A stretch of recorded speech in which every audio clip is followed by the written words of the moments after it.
ನಮಸ್ಕಾರ ಸ್ನೇಹಿತರೆ, live Karnataka YouTube ಚಾನಲ್ಗೆ ಸ್ವಾಗತ. ಚಿನ್ನದ ಬೆಲೆ ದಿನದಿಂದ ದಿನಕ್ಕೆ ಏರಿಕೆ ಆಗ್ತಾ ಇರೋದು ಎಲ್ರಿಗೂ ಗೊತ್ತೇ ಇದೆ. ಆದರೆ ಇದರಿಂದ ಮಧ್ಯಮ ಮತ್ತು ಬಡವರ್ಗದ ಜನಕ್ಕೆ ತುಂಬಾ ಕಷ್ಟ ಆಗ್ತಾ ಇದೆ. ಆದರೆ ಈಗ ಚಿನ್ನದ ಬೆಲೆ ಏರಿಕೆಗೆ ಕಡಿವಾಣ ಬೀಳುವಂತಿದೆ. ಸರ್ಕಾರದ ದಿಟ್ಟ ನಿರ್ಧಾರದಿಂದ ಬಂಗಾರದ ಬೆಲೆ ಏಕಾಏಕಿ ಕುಸಿಯಲಿದೆ. ಆಭರಣ ಪ್ರಿಯರಿಗೆ ಇದು ಸಂತಸದ ಸುದ್ದಿ. ಚಿನ್ನ ಖರೀದಿಸಲು ಕಾಯುತ್ತಿದ್ದೀರಾ? ಹಾಗಾದ್ರೆ ಈ ಸುದ್ದಿ ನಿಮಗಾಗಿ. ಭಾರತದಲ್ಲಿ ಚಿನ್ನದ ಬೇಡಿಕೆ ಯಾವಾಗಲೂ ಹೆಚ್ಚು. ಹಾಗಾಗಿ ಈ ಬೇಡಿಕೆಯನ್ನು ಪೂರೈಸಲು ಭಾರತವು ಪ್ರತಿ ವರ್ಷ ಸಾವಿರಾರು ಟನ್ ಚಿನ್ನವನ್ನು ವಿದೇಶಗಳಿಂದ ಆಮದು ಮಾಡಿಕೊಳ್ಳುತ್ತೆ. ಇದರಿಂದ ದೇಶದ ಆರ್ಥಿಕತೆಗೆ ಬಹಳ ಹೊರೆಯಾಗುತ್ತೆ. ಹಾಗಾಗಿ ಸರ್ಕಾರವು ಈಗ ದೇಶೀಯ ಚಿನ್ನವನ್ನು ಉತ್ಪಾದಿಸಲು ಮುಂದಾಗಿದೆ. ಈಗ ಟೈಲಿಂಗ್ಸ್ ಗೋಲ್ಡ್ ಎಕ್ಸಾಕ್ಷನ್ ಎನ್ನುವ ಹೊಸ ತಂತ್ರಜ್ಞಾನವನ್ನು ಅನುಸರಿಸಲು ಮುಂದಾಗಿದೆ.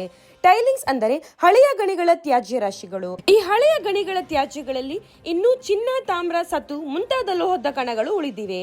ಇದರಿಂದಲೇ ಆಧುನಿಕ ತಂತ್ರಜ್ಞಾನ ಬಳಸಿ ಚಿನ್ನವನ್ನು ಹೊರತೆಗೆಯುವ ಯೋಜನೆ ಸರ್ಕಾರ ತಂದಿದೆ. ಹಾಗಾಗಿ ಕೋಲಾರದ ಚಿನ್ನದ ಗಣಿಗಳು ಮತ್ತೆ ತೆರೆದು ಇಲ್ಲಿ 750 ಕೆಜಿ ಚಿನ್ನವನ್ನು ತ್ಯಾಜ್ಯದಿಂದಲೇ ತೆಗೆಯುವ ಯೋಜನೆಯನ್ನು ಸರ್ಕಾರ ಹಾಕಿಕೊಂಡಿದೆ. ಹೊಸ ಗಣಿಗಳನ್ನು ಹುಡುಕುವುದು ದುಬಾರಿ ಮತ್ತು ಕಷ್ಟದ ಕೆಲಸ.